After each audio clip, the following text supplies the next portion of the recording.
The crystal chandeliers of the Hanover Grand Ballroom sparkled like 1,000 tiny stars, casting shimmering reflections onto the polished marble floors. It was supposed to be a night of celebration. The Hanover Children's Trust Gala was the city's most prestigious event, where the wealthy and powerful gathered in glittering gowns and custom-tailored tuxedos, drinking champagne and exchanging smiles laced with subtle competition. But for 28-year-old Lily Whitmore, it would become the night everything shattered. She stood near the champagne fountain, visibly pregnant 6 months along. Her silk emerald gown clung delicately to her round belly, and her fingers instinctively rested there like a shield. Her soft curls were pinned up, diamond earrings catching the light as she tried to blend in, to stay strong, to not let the anxiety twisting in her gut show. Her husband, Andrew Whitmore, was nowhere in sight. Or at least, she thought he was still running late, until the crowd around the entrance stirred with murmurs and snapping phone flashes. Lily turned instinctively toward the grand staircase, and her world stopped. Descending in perfect rhythm to the swelling orchestral music was Andrew, dashing as ever in his tailored navy tux, his hand wrapped possessively around the waist of a statuesque brunette in a daring crimson dress. The woman's laughter rang out, crystalline and cruel, as if she knew she was stepping into someone else's story and enjoying every moment of it. Lily's breath caught. Her chest tightened. Her husband, the man she had loved, supported, and trusted, was parading his mistress in front of hundreds of people, many of whom knew Lily, respected her, and had seen her standing alone just minutes earlier. The whispers spread like wildfire. "Isn't he still married? Is that his wife over there? Oh my God, she's pregnant. Wow, that's cold, even for Andrew Whitmore." Lily's hand trembled, nearly knocking over her champagne glass. A kindly older woman standing beside her tried to whisper something comforting, but the words didn't land. All Lily could do was stare, frozen, as Andrew laughed with his mistress and accepted air kisses and congratulatory nods, as though nothing was wrong, as though he hadn't completely annihilated his wife's dignity in front of the entire room. The woman on his arm? Madison Vale, a former model turned brand ambassador, known more for her Instagram clout than any real accomplishment. She was everything Andrew used to claim he despised: vain, superficial, obsessed with status. But there he was, basking in the attention, showing her off like a trophy. As the orchestra swelled and the gala program began, Lily stood perfectly still, rage and humiliation boiling beneath her skin. Every eye that flicked her way felt like a dagger. Every polite smile felt like pity. And worst of all, Andrew hadn't even acknowledged her. No glance, no guilt. Nothing. Just 3 weeks earlier, he had kissed her forehead before heading off on a business trip and promised they'd look at nursery furniture together when he returned. Now she realized that trip was likely with her, the woman currently draped on his arm. Lily clutched her belly tighter. The baby kicked gently, as if sensing her distress. Tears stung the corners of her eyes, but she blinked them back. This was not the place. Not tonight, not in front of them. A waiter passed by with a tray of drinks. She grabbed one without thinking, then realized she couldn't even drink it. She set it down untouched. The humiliation burned deeper. She had spent the last 5 years building her life around Andrew, supporting his tech startup, stepping back from her own career in interior design, and believing his promises. When they'd struggled with infertility for 2 years, it had been her who stayed optimistic. When the test finally turned positive, it had been her who cried with joy while he remained stoic, saying, "We'll figure it out." Now, 6 months later, this was how he repaid her. The mistress whispered something in Andrew's ear, and he chuckled. His signature, smug laugh. Then, to Lily's absolute horror, they danced, right there in the center of the ballroom floor. Madison's arms wrapped tightly around his neck, her dress flashing with every spin like a warning flare. And that was it. Something inside Lily snapped. She turned on her heel, her heels clicking against the marble floor with measured fury. She didn't care who saw her leave. She didn't care that she'd come alone, or that the photographers were now following her exit like a second scandal unfolding. All she cared about was getting out before she lost control, before the tears claimed her in front of the same people who now whispered, "Poor thing," as she walked past. She didn't cry in the elevator. She didn't cry in the parking lot. She didn't cry until she was safely in the back seat of her Uber, curled protectively around her stomach, her voice a whisper. "I'm so sorry, baby. I didn't know he was this heartless." The driver didn't say a word. He just drove in silence, eyes kind, in the rearview mirror. When Lily got home to their luxury apartment, no, his luxury apartment, she corrected, she walked straight to the bedroom. Every piece of furniture, every framed photo, every monogrammed pillow now felt like a lie. On the dresser was a stack of paperwork, court documents, custody petitions, the ones she had tried to ignore for days. Andrew had filed for full custody of her baby. The betrayal doubled. He wasn't just abandoning her. He wanted to take her child. He wanted to erase her. And at that moment, staring at the paper, something shifted in Lily. She wasn't going to be erased. Lily Rose Whitmore, née Keller, was never the kind of woman who needed a spotlight to shine. At 28, she radiated a quiet, magnetic strength like a lighthouse in a storm. She didn't command attention with flashy outfits or dramatic gestures. Instead, she made people feel seen, heard, safe. It was that softness that first drew Andrew to her. And ironically, it was that very softness he would later weaponize against her. Born in a sleepy town outside of Charleston, South Carolina, Lily was the only child of George and Martha Keller, high school sweethearts who'd built a life of modest comfort and old-fashioned values. Her father ran the family hardware store. Her mother taught third grade at the local elementary school. Their life wasn't glamorous, but it was full of love. Every Friday night was pizza and movie night. Sundays meant church, followed by homemade peach cobbler. Lily was a dreamer, quiet, observant, creative. She spent her childhood sketching treehouses and reimagining furniture layouts in her bedroom. By high school, she was designing makeovers for friends' rooms and helping neighbors decorate for the holidays. She had a natural eye for space, balance, and beauty. Her guidance counselor once called her a born interior architect. She earned a scholarship to the Savannah College of Art and Design, majoring in interior design with a minor in sustainable architecture. She graduated with honors and 2 job offers, one from a boutique design firm in Atlanta and one from a bigger, shinier firm in New York. She chose New York, hungry to prove herself in the city that never sleeps. It was at a tech launch party, one she almost skipped, that she met Andrew Whitmore. He was everything her parents warned her about: charming, ambitious, unpredictable. A fast-talking startup founder with a smirk that suggested he'd never heard the word no in his life. And yet, Lily was intrigued. Andrew was relentless about chasing her, sending orchids to her office, waiting outside her apartment, with takeout from her favorite Thai spot, memorizing her coffee order like it was a secret password to her world. Against her better judgment, she fell hard. At first it was magical. Andrew was attentive, funny, passionate. He made big promises and had even bigger dreams. They explored art galleries on Saturdays, debated over wine about startup culture, and danced barefoot in the kitchen to 90s R&B. He encouraged her to open her own design firm. "You've got talent," he said. "People should pay a premium just to hear you talk about wallpaper." Within a year, they were engaged.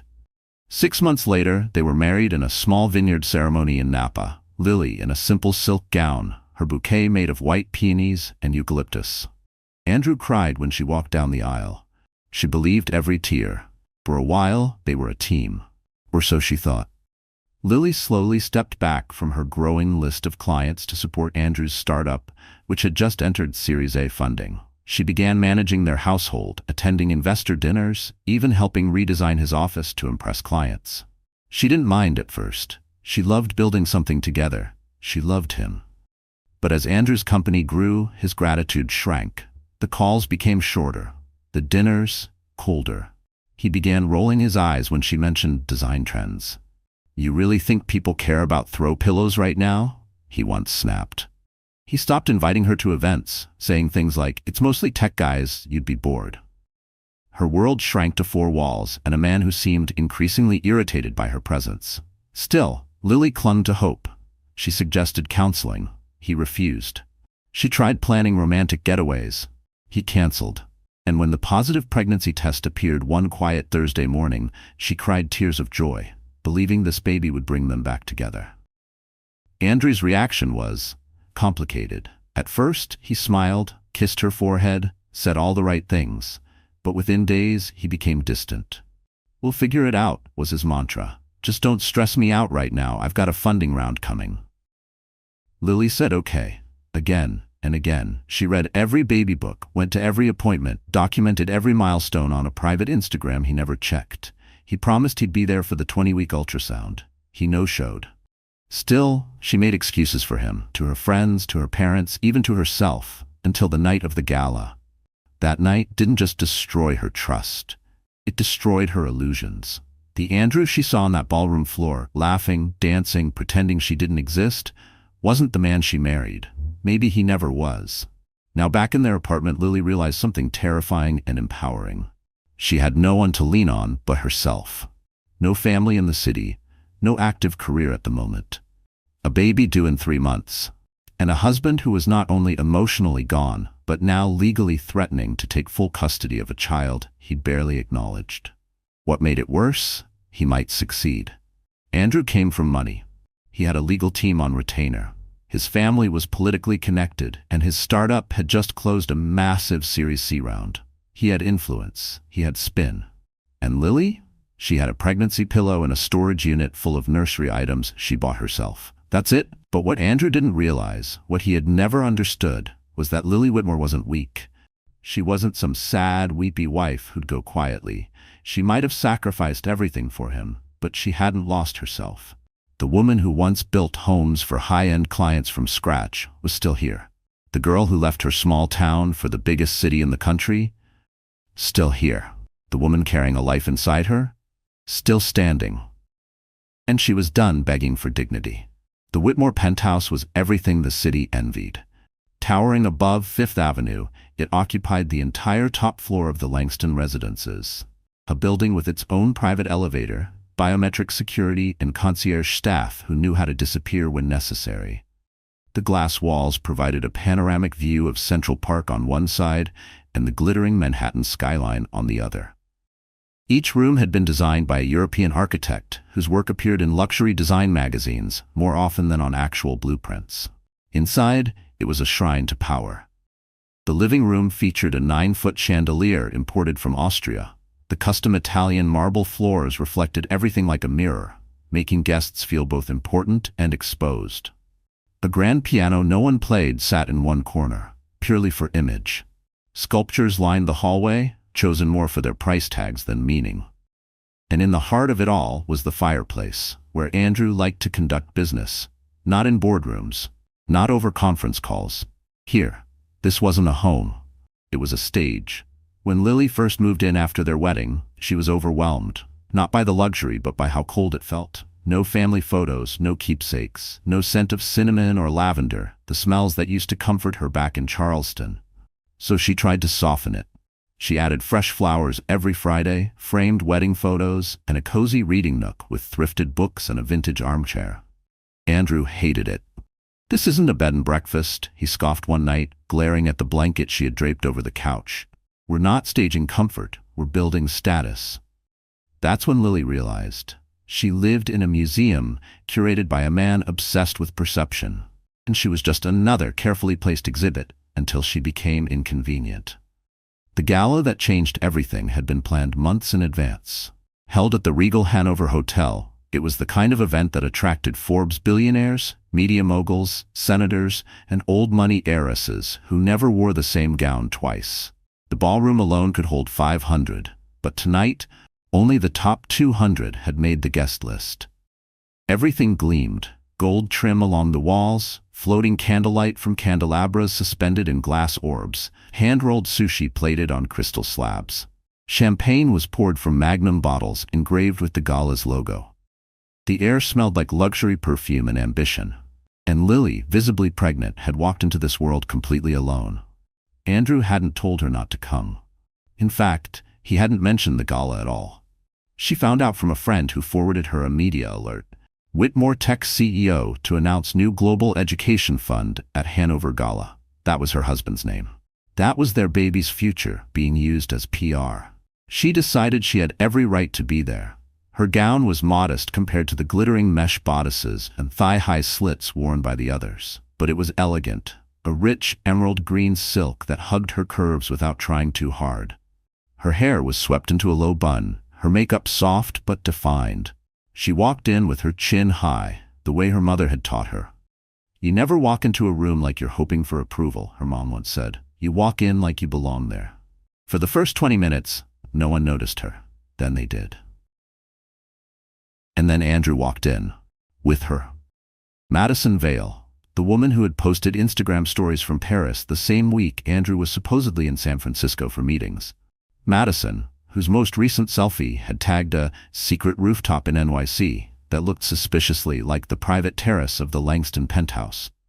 And now she was making her public debut as Andrew's companion, smiling as if she hadn't just bulldozed a marriage. But this wasn't just a betrayal. It was a debut performance.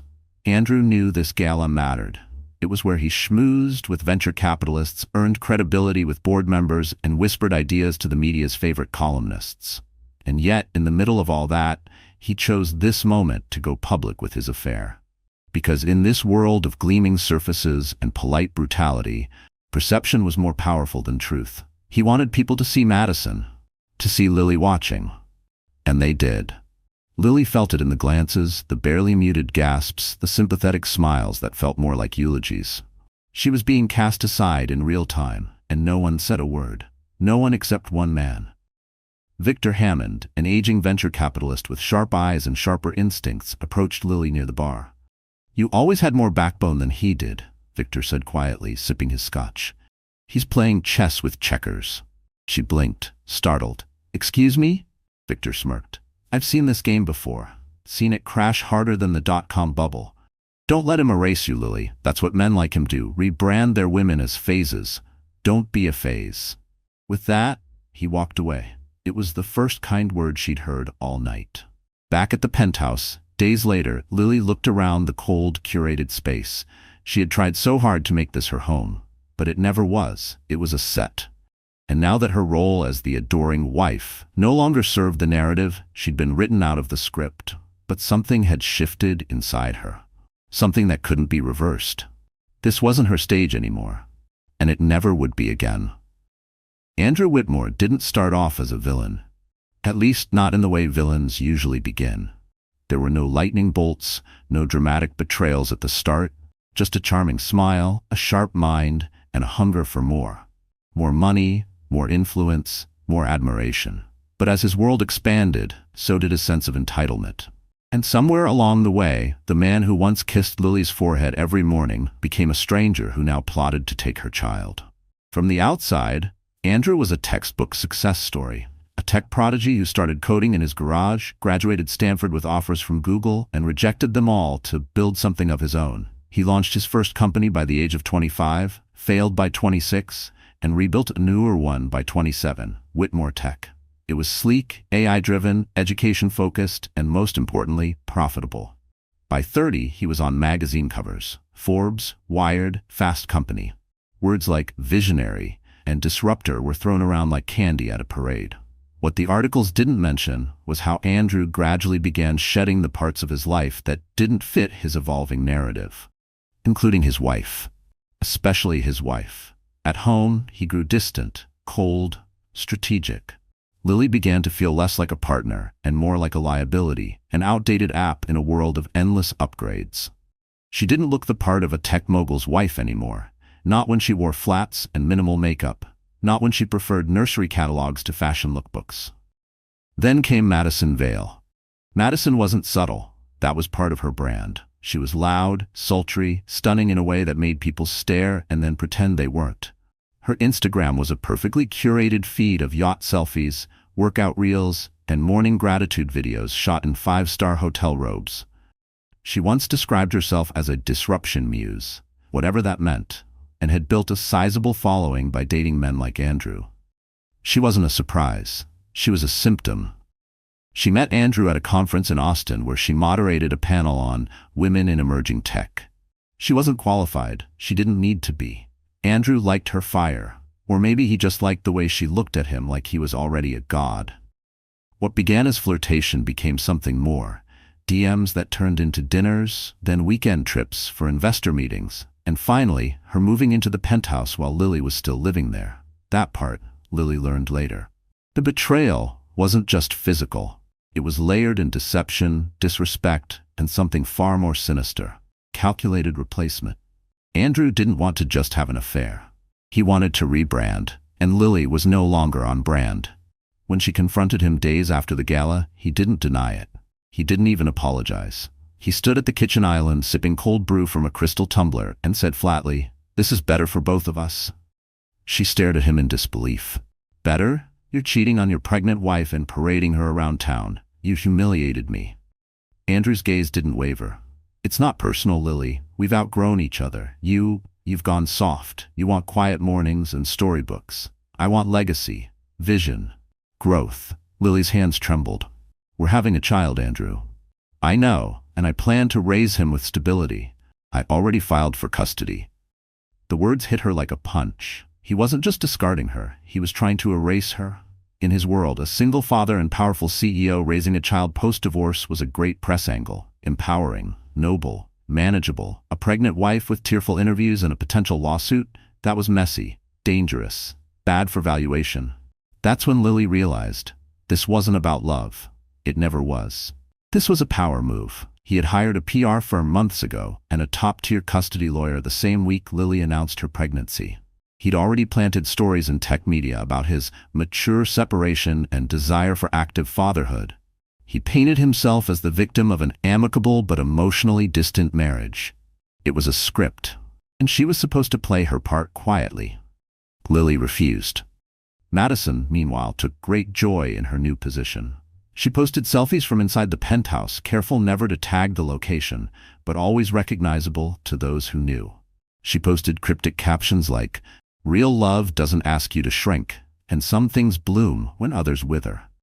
She wore Lily's robes, sat in Lily's chair, even drank coffee from the mommy-to-be mug Lily had received as a gift. When Lily asked Andrew to at least be discreet, for the sake of their unborn child, he shrugged. This is the world now. People move on. But what he didn't realize, what he never saw coming, was that Lily wasn't moving on. She was planning her counterstrike, because the real villain wasn't Madison. She was just a pawn, a glamorous, disposable pawn. The real architect behind the betrayal was Andrew Whitmore, a man so drunk on success that he mistook cruelty for clarity and control for strength. He believed Lily was weak because she was quiet. He believed she'd surrender because she didn't scream. He didn't know that she had already called her lawyer. He didn't know that the baby she carried wasn't just her son, it was her legacy too, and she would protect it with everything she had. The betrayal wasn't a single event. It was a storm, and the thunder rolled in just 1 week after the gala. Lily had stayed quiet, even graceful, while the city whispered. The tech tabloids ran their pieces. Whitmore power couple separates quietly as company soars, with photos of Andrew and Madison at a fundraiser in Brooklyn. Her name was mentioned only once, brief, cold. Sources say his wife, who is expecting, has relocated temporarily. Lily hadn't relocated. She'd been forced out. Andrew had changed the security code to the penthouse while she was at a prenatal appointment. She returned home, groceries in one hand and ultrasound photos in the other, to find herself locked out of her own home. There was a sleek black envelope taped to the door, temporary living arrangement, written in legalese by Andrew's attorney. Inside was the address of a corporate rental, a sterile 2-bedroom unit with white walls and no warmth. A suitcase of her belongings had been delivered already. No warning, no discussion. Just a message: you are no longer welcome. She stood in the hallway, trembling, the cold metal of the doorknob no longer hers. A building staff member approached and gently said, "Mrs. Whitmore." "Mr. Whitmore instructed us not to allow access. I'm so sorry." He couldn't even say it to her face. Lily didn't cry. Not then. She walked away with her back straight and her baby kicking gently under her ribs like a promise that she wasn't alone. But the real public blow came 2 days later, at a Women in Tech Awards brunch, an event Lily used to help organize. She hadn't planned on attending, but her name was still listed as one of the founding contributors, and her inbox filled with emails asking, "Will you be there?" She said yes, because why should she hide? She wore a soft blush-colored wrap dress that hugged her bump perfectly and kept her makeup minimal. Classic Lily. She walked into the rooftop ballroom, chin high, heart steady, praying for 5 minutes of dignity. It didn't last. Andrew was there. And so was Madison. They walked in holding hands, pausing for photos under the Women in Tech floral arch like it was a red carpet event. Madison wore a white pantsuit, mocking bridal wear, with her hair slicked back and a diamond necklace Lily recognized from her own jewelry box. Andrew whispered something in her ear, and she laughed theatrically, tilting her head like they were in a commercial for luxury seduction. Then they saw Lily. She stood across the room, a plate of fruit untouched in her hand, and for one brief moment Andrew's face twitched. Not guilt, not regret, just annoyance, like she had ruined the frame. Madison didn't flinch. In fact, she smirked, turned toward the nearest group of women and said loud enough for everyone to hear, "I'm just glad Andrew finally found someone who adds value, not someone who drains it." Lily's stomach twisted. The women around her turned, some with shock, others with poorly hidden curiosity. The kind of moment where people pretend to sip their drinks while hanging on every word. One woman, a startup founder Lily had once mentored, muttered under her breath, "Oh no, she didn't." But Madison wasn't done. She brushed past Lily and added, "It takes more than a womb to build a legacy." The words hit like acid. Lily froze. She could feel every eye in the room shifting to her, watching, waiting, wondering if the betrayed wife would break, but she didn't. She set her plate down, smoothed her dress, walked right up to Madison and said, loud and clear, "You'll never understand value, Madison, because value doesn't scream for attention. It builds in silence, and when it's ready, it owns the room." There was a moment of stunned silence. Then a voice from the back, a venture capitalist named Yasmin Cho, called out, "Well said, Lily." The room shifted. Madison's smirk faltered. Andrew tugged her arm and tried to lead her away, but the damage was done. It wasn't a fight, it was a coronation. Lily didn't stay for dessert. She left with her pride intact and her message delivered. But the next morning, her phone buzzed with a storm of notifications.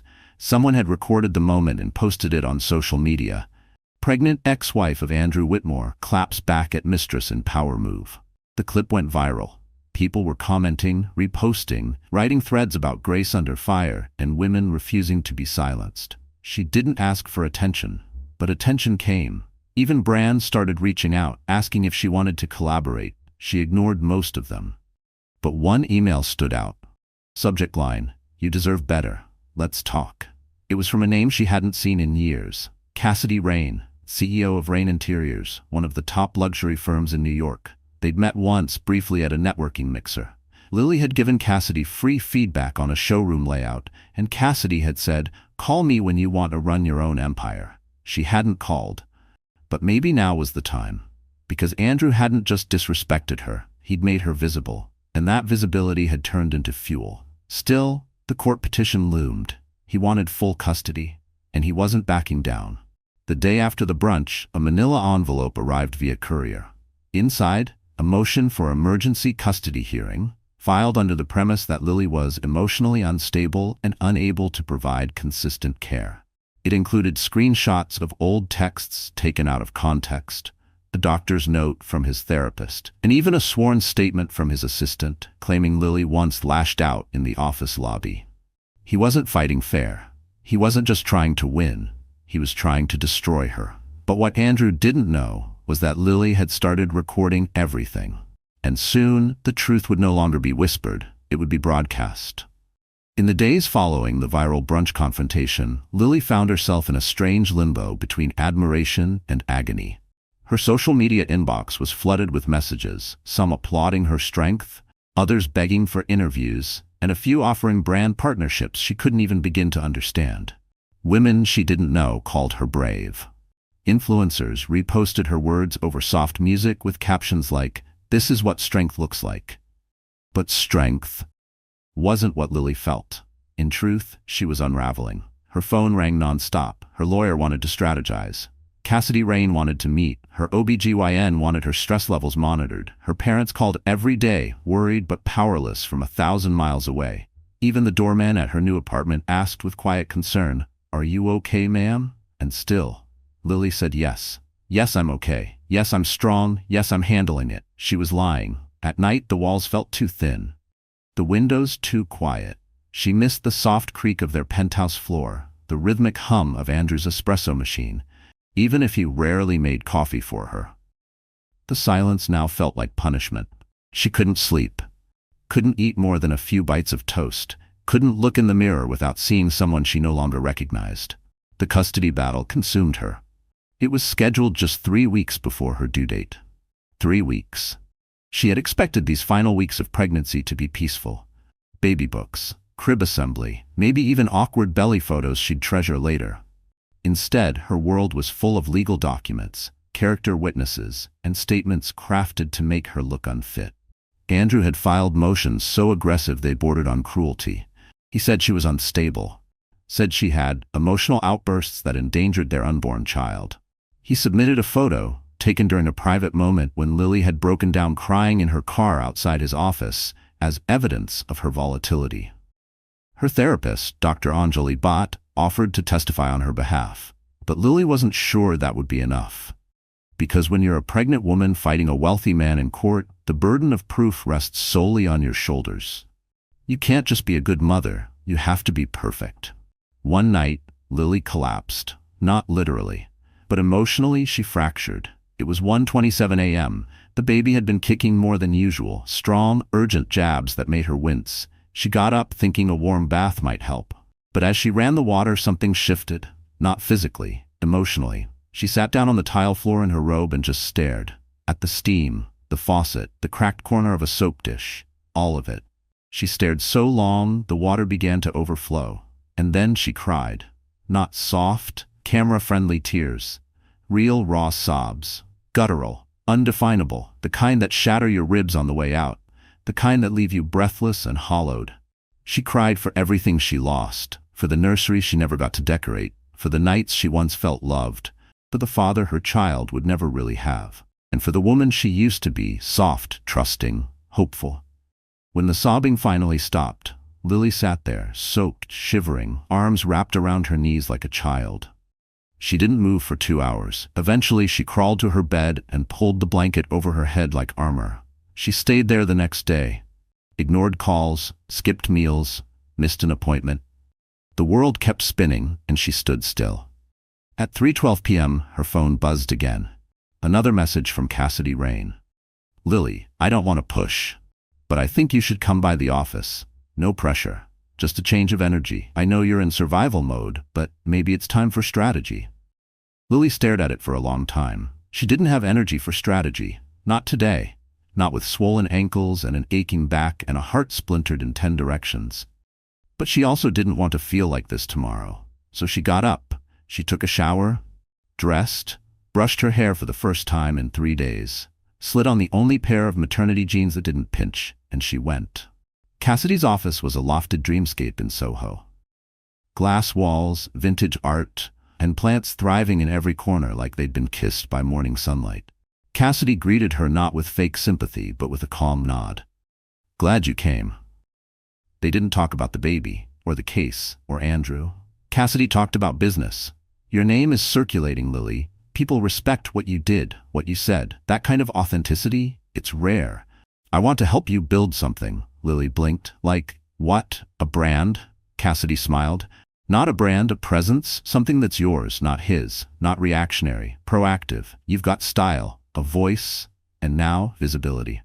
Lily almost laughed. She felt invisible. But Cassidy wasn't selling hope. She was offering tools, office space, branding advice, strategy. And for the first time in weeks, Lily felt useful. That night, as she sat on her rental couch with a heating pad on her back and a ginger tea in her hand, she thought about what Cassidy had said. You are not just surviving, you're building. The breakdown had been real. It had taken something out of her. But it had also created space for something new. And Lily wasn't done, not by a long shot. 3 days before the custody hearing, Lily received an envelope that would change everything. It didn't come from a lawyer, a court, or even a friend. It came via private courier. A man in a charcoal gray suit, silent, efficient, unbranded. He handed her the envelope with a polite nod and disappeared down the hall of her building without a word. Inside was a single note written in deep blue ink. Lily, it's time to stop surviving. Let me help. She stared at it for several minutes, her breath stuck in her chest. There was no return address, no business card, just a silver flash drive tucked inside. Lily hadn't seen or heard from Alec in over 4 years. Alec Carrington. He wasn't just anyone. He was her ex-fiancé. Before Andrew. Before tech conferences and penthouse walls and designer betrayals, there had been Alec. The boy she met in college. The boy who saw her fire and never once tried to tame it. He was older, wiser, and already wealthy when they met. One of those under-the-radar billionaires who didn't do press, didn't flaunt cars, and preferred anonymity to accolades. They were engaged briefly years ago, but it ended suddenly, too suddenly for anyone to fully understand why. The official story was different life goals, but the truth had always haunted Lily. She left him because she was scared. Scared of the intensity. Scared of being absorbed into his empire. She thought she wanted simple. Normal. She thought Andrew was that answer. But now, here was Alec, or at least his presence, subtle, deliberate, timed. Lily plugged the flash drive into her laptop. There were 3 folders. Whitmore Holdings Financials. Private Messages, Andrew and Madison. Custody Strategy, Internal Docs. Lily's jaw dropped. Inside was a gold mine of confidential information. Emails showing that Andrew had planned to file for full custody before she even knew she was pregnant. Texts between him and his lawyer discussing how to frame Lily as mentally fragile. Draft PR pitches about Andrew's redemption arc as a single-father CEO. Even a photograph, blurry but unmistakable, of Madison signing what appeared to be a non-disclosure agreement in Andrew's office. But the most damning file? A video clip. Time-stamped 3 months prior. Andrew in his office, pacing. "I don't care how it looks. If we have to pay off a judge, we will. I'm not letting her raise my kid. She's sweet. Naive. That's the problem. She'll turn him into, I don't know, someone weak." Lily's stomach turned. Her hands shook. This wasn't just betrayal. It was warfare. He was playing dirty before she even knew the game had started. She called the number saved under Alec Do Not Touch in her contacts. It rang twice before a voice answered. "Hey, Lil." The sound of his voice almost undid her. Warm, familiar, calm. "Alec," she breathed. What is all this?" "Leverage," he said simply. "I've been watching from the sidelines. You didn't deserve any of this, and I couldn't stand by anymore. You got into his files?" "How?" A soft laugh. "Let's just say, I know people who know people, and Andrew's not as secure as he thinks." Lily felt her throat tighten. "Why now?" A pause. Then, "Because you're not alone, and you never were. You just forgot." She sat in stunned silence. Then Alec added, "And be kindly, it's time he remembered who you were before he convinced you otherwise." The next morning, Lily met with her attorney. She dropped the flash drive on the table. "I want to play offense," she said. Her lawyer's eyes widened as he scrolled through the files. "Where did you get all this?" "Let's just say it fell into my lap." This is beyond anything we could have hoped for. Lily, this isn't just going to save your custody case. This could destroy him." Lily took a deep breath. "I'm not here to destroy him," she said. "I'm here to protect my son. But if exposing the truth is what it takes to do that, then so be it." Her attorney leaned back, nodding slowly. "You're not who you were when we first met." "No," she agreed. "I'm not." That afternoon, she received a call from a number she didn't recognize. "Ms. Whitmore? This is Judge Haynes' office. We've reviewed the emergency documents submitted. Based on new evidence, we're adjusting the hearing timeline and reviewing custody risk claims." Translation: Andrew's case was falling apart. She turned off her phone and smiled for the first time in days. That night, as she prepared tea in her tiny kitchen, her phone buzzed again. A text from Alec. "Let me know if you want more. I've got eyes on him now. Also, I have a private chef making dinner this weekend. You should come by, no pressure." Lily stared at the message. A part of her wanted to run from it. Too soon, too complicated, too everything. But another part, the part she hadn't heard from in a long time, felt curious, alive. Because the truth was, she wasn't just a pregnant woman fighting for custody. She was a woman reclaiming her story, and she had backup. The kind of backup who didn't need cameras or credit, just quiet, calculated power. Lily didn't just return, she reintroduced herself. It started with something small, her posture, the way she walked. Shoulders back, chin lifted, not forced, not performative, intentional. Then came the clothes. Gone were the soft pastels and flowy silhouettes that said, "Please don't perceive me." In their place, sleek lines, tailored strength, a black blazer with gold hardware, a deep burgundy wrap dress that hugged her pregnancy bump with pride, not shame. She was still pregnant, but now she looked like a woman in control of it all, not buried under it. People noticed. Her first reappearance in public was at the Rain Interiors Spring Preview, a design showcase for elite clients, influencers, and press. Cassidy Rain, never subtle, introduced her with a smirk and a wink. "Ladies and gentlemen, meet our new creative consultant. You may know her name, but you don't know her vision. Yet." Lily stepped onto the platform. The lights hit her just right, casting soft shadows across her face. Not a trace of nervousness, no sign of the woman who'd once cried on a bathroom floor. She spoke clearly, confidently, about art, space, and emotional storytelling through design, about motherhood, about power. The crowd listened. Then they clapped. Hard. Her phone blew up afterward. Brands, magazines, TV offers, she ignored most of them. But one caught her eye, Elle Decor. They weren't interested in drama. They wanted her design insight, her perspective as a woman rebuilding, and her aesthetic. They didn't mention Andrew. That was key. She said yes. The article came out 2 weeks later, Lily Whitmore, redesigning life and legacy. Her photo shoot? Tastefully bold. Barefoot, pregnant, holding blueprints in one hand and a coffee in the other. A balance of softness and steel. She didn't just look beautiful, she looked undefeated. Then came the name change. She walked into the courthouse alone. No cameras, no makeup, just her and the paperwork.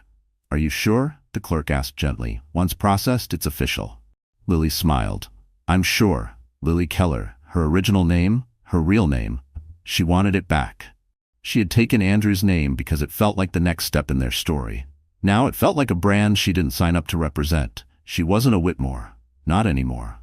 The name change spread through the digital world faster than expected. People noticed the update on her Instagram bio. The press caught on. Even a podcast host mentioned it offhandedly in a Women in Power segment. Andrew noticed too. She didn't hear it directly, but the silence spoke volumes. He stopped posting altogether. Madison stopped tagging him. His PR machine grew eerily quiet. Meanwhile, Lily grew louder, without raising her voice. She launched her design blog, Found Space. It wasn't about trendy decor or expensive brands. It was about reclaiming the emotional relationship people had with their environments. Her first post, Designing After Destruction, was shared over 40,000 times. It resonated with women, especially those who had been through hell and were rebuilding, room by room. She started getting DMs not about the scandal, but about paint colors, fabric textures, and lighting tips. It felt like breathing again. Then she got the invitation. A private gala hosted by the Bexley Foundation, a billion-dollar charity led by one of Alec's oldest friends. It wasn't just a social event. It was a power gathering. Politicians, tech moguls, celebrities, people who mattered. People who made things happen. At first, Lily declined. She didn't need another gala, too many triggers. But then Alec texted her a photo of the event's seating chart. Her name was listed, next to his. "You don't have to say anything, but I'll be there if you decide to come. And you don't have to come as anyone. Just come as you." She went, but not for Alec. Not even to make a statement. She went for the girl who used to design dollhouse interiors out of cardboard and fabric scraps. For the woman who used to hold her belly and whisper, "We'll be okay, baby." She stepped out of the car in a floor-length navy silk gown that shimmered under the city lights like water under moonlight. Her makeup, minimal but sharp. Her walk, fluid and deliberate. She didn't look like someone returning to the spotlight. She looked like she'd owned it all along. Alec met her on the carpet. "You look," he began. "Whole," she finished. "I know." Inside the ballroom there were no whispers this time. Just nods. Recognition. Respect. Andrew wasn't there, but his absence was louder than his presence would have been. Later that night, Lily stood by the floor-to-ceiling window overlooking the skyline. Alec came up beside her, offering a quiet toast. "To evolution," he said. She clinked her glass. "To remembering who you were before someone convinced you otherwise." They stood in silence. Comfortable. Calm. A few hours later, she returned home. Her feet ached. Her back hurt. The baby kicked like he'd just had espresso. She laughed, out loud. Alone. Happy. She changed into pajamas, wiped off her makeup, and looked in the mirror. not to check her appearance, just to look, to see. And what she saw was someone unbreakable. By the time the boardroom confrontation happened, Lily Keller no longer needed to prove herself. But that didn't mean she wouldn't. The opportunity came wrapped in irony. A speaking invitation to the Whitmore Tech Women in Leadership Summit, a yearly PR stunt Andrew had launched 2 years earlier to highlight diversity and innovation. In the past, Lily would have helped organize it behind the scenes, handling logistics, curating guest gift bags, and drafting speeches Andrew would later take credit for. But this time, Lily was listed as a keynote speaker. She almost deleted the email. Then she read the fine print. Keynote topic, Building from Broken, Design as a Path to Power. Cassidy called her an hour later. "Tell me you're going." "I'm not sure," Lily said. Cassidy's tone sharpened. "You've already won. But this is where you show them." Lily said yes. She arrived at the summit wearing a tailored white jumpsuit that made her look 10 feet tall. Her bump was visible, proud. No attempt to hide it. Her hair was pulled back into a sleek ponytail, and her expression was pure calm, controlled, unshakable. She walked past the registration table with the confidence of someone who had already read the final chapter. The energy shifted when she entered the room. Executives stiffened. PR assistants whispered. Investors blinked in surprise. No one expected her to come, and certainly not looking like that. Then Andrew walked in. Alone. He scanned the room, froze when he saw her. He recovered quickly, adjusted his tie, and walked toward the front like nothing fazed him. But his jaw twitched, his eyes darted. He knew. She was no longer the woman he once ignored at the edge of a ballroom. She was the story now. The summit was being live-streamed across 3 major tech platforms. Press were seated in the back. Photographers moved like sharks, snapping images of the audience's shifting expressions. Andrew took the stage first. He gave his usual speech: empowerment, innovation, corporate responsibility. All hollow, all polished. But when Lily's name was announced, the room leaned forward. She didn't use a teleprompter, didn't have notes. She stepped up, looked into the lights, and began. "I spent years thinking silence was strength, that enduring was noble, that shrinking myself to fit into someone else's life made me a better partner, a better woman, a better future mother. I was wrong." You could hear a pin drop. Design isn't just about furniture or color, it's about reclaiming space, and I lost mine for a long time. Not just in square footage, but in voice, in value, in visibility. Today, I want to speak for the women who've been quietly erased while smiling through it. She told her story, but never said Andrew's name. She didn't need to. I was accused of being too emotional, too dramatic, too fragile. But I'm still standing, still building. And that is power. The room erupted in applause. Some people stood, cameras flashed. But the moment that shifted the entire energy, when Alec Carrington stood from the front row and clapped slowly, deliberately, every inch of his presence reminding the room that Lily wasn't just admired, she was protected. Andrew paled. After her speech, Lily exited to the green room. Her hands trembled, not from fear, but adrenaline. Cassidy rushed in seconds later. "You just buried him without ever naming him. That was poetry?" Lily smiled. "It wasn't for him, it was for me." But fate wasn't done. The press pounced. The next morning, Tech Insider released an exposé. Inside Whitmore Tech's gender problem. Leaked documents show custody threats, power abuse. The flash drive Alec had delivered weeks ago, it had been duplicated. A trusted journalist received it anonymously, and they verified everything. Emails, video, Madison's NDA, Andrew's internal memos about discrediting Lily. The article went viral in under 2 hours. Whitmore Exposed trended globally. Investors issued statements. One board member resigned. And Madison? She posted a cryptic story of herself packing suitcases to a Lana Del Rey song. No comment, no tears, just a caption, "Should have known better." Lily watched from her couch, baby kicking beneath her ribs, as Andrew's empire slowly cracked in real time. She didn't gloat, didn't post, didn't even text Alec. She just folded baby clothes, humming to herself as the world spun a little differently now. The custody hearing, once a battlefield, became a formality. Andrew's lawyers withdrew the petition. In the official filing, it stated parties have agreed to a joint custodial arrangement with primary residential rights assigned to the mother. Translation: Lily won. Andrew didn't even show up in person, but his mother did. Elaine Whitmore, stone-faced, approached Lily in the hallway afterward. Not to apologize, not to argue, to warn. You may have won this round, she said, but don't think this is over. Lily smiled softly. Oh, I know it's not over. I'm just getting started. And with that, she walked away. Heels clicking, head high, baby safe.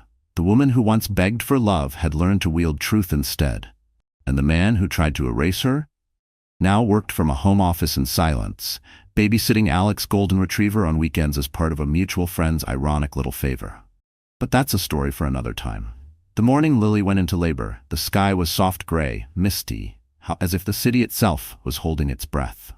She had just finished organizing the nursery, a calm, intentional space filled with earth tones, natural textures, and sunlight that filtered through gauzy linen curtains.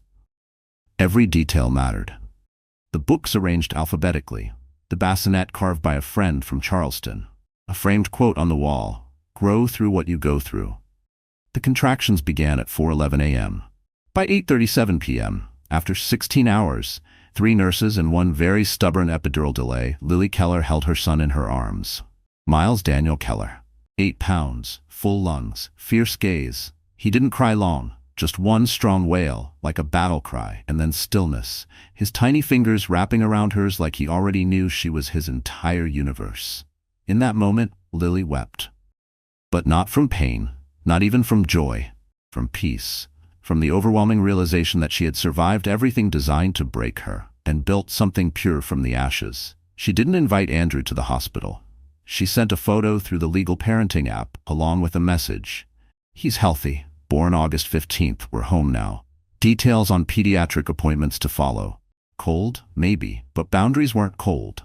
They were necessary. He responded 2 hours later with a single thumbs-up emoji. That was it. And that was enough.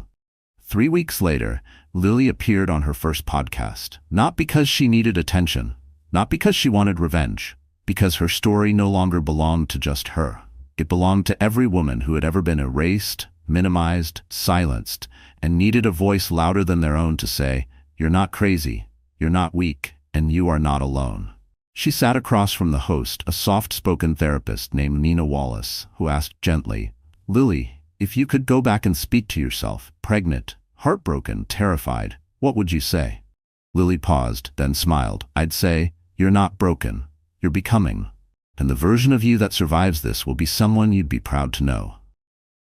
The episode reached over 2 million downloads in a week. Clips spread across TikTok, Twitter, YouTube, hashtags bloomed, Becoming Lily, Grow Through It, Design Your Recovery. Women across the globe shared their own stories in the comments. Divorces, custody battles, betrayals, corporate takedowns. Her DMs were filled with pain, yes, but also power. A chorus of women finding the courage to leave, speak, fight, build. And Lily answered them. Not every message, but many. One message simply said, "I watched you reclaim your name. It made me brave enough to leave mine." Lily didn't want to be a hero. She wanted to be real, authentic, flawed, healing, and powerful. Not in a boardroom, not in a press release, but in her own skin. 6 months later, she launched her foundation, The Quiet Rebuild, a resource hub for women in transition, offering therapy stipends, legal guidance, design scholarships, and housing navigation for mothers starting over. It wasn't flashy, but it was functional, life-saving. When asked why she started it, Lily said, "Because I was lucky. I had access to help, but not every woman does, and no woman should have to fight alone." By the 1-year anniversary of her son's birth, Lily's life was completely different, but not just externally. Internally, she had shifted. She no longer checked Andrew's socials. She no longer flinched at the word custody. She no longer asked herself what she could have done differently. Because the truth is, she did everything she could. And it still wasn't enough for him, but it was enough for her. And for Miles. Alec was still around, not as a boyfriend, not yet, maybe never. He was just there, present, patient, protective. They went on slow walks, shared meals, took Miles to the botanical garden. He never pushed, he never pried. He just showed up. And in a world full of people who talk too loud and love too conditionally, that was rare. One evening, Lily stood by her apartment window, holding Miles against her chest as he drifted to sleep. The skyline shimmered. The city buzzed. And Lily whispered, "We're okay now, baby. Really okay." She wasn't who she used to be. She was more grounded, more aware, more unshakable. And if she had one message left for the world, it was this. Don't mistake silence for weakness. Don't confuse stillness with surrender. And don't ever assume a soft woman won't burn your kingdom down when it threatens her peace. She was never just a wife, never just a mother. She was the storm you didn't see coming, and the home she built afterward. So the story has ended, our wonderful friends. Are you still here with us right now? If you're still watching, still listening, still feeling this moment, then maybe, just maybe, something in Lily's story touched your heart. And maybe it mirrored something inside your own. You see, sometimes life falls apart in the most public, painful way. You're betrayed, humiliated, left behind when you needed someone the most. But what Lily taught us is this: healing isn't about forgetting, it's about remembering who you were before they convinced you to shrink. As heterodoxism reminds us, you are not your silence, you are the voice that rises after. So if you're still here, tell us in the comments, what part of Lily's journey spoke to you? Let this be a space where we all grow. Drop a comment, like if this story gave you chills, and don't forget to subscribe to our channel for more stories that heal, empower, and transform. You're not alone. You never were.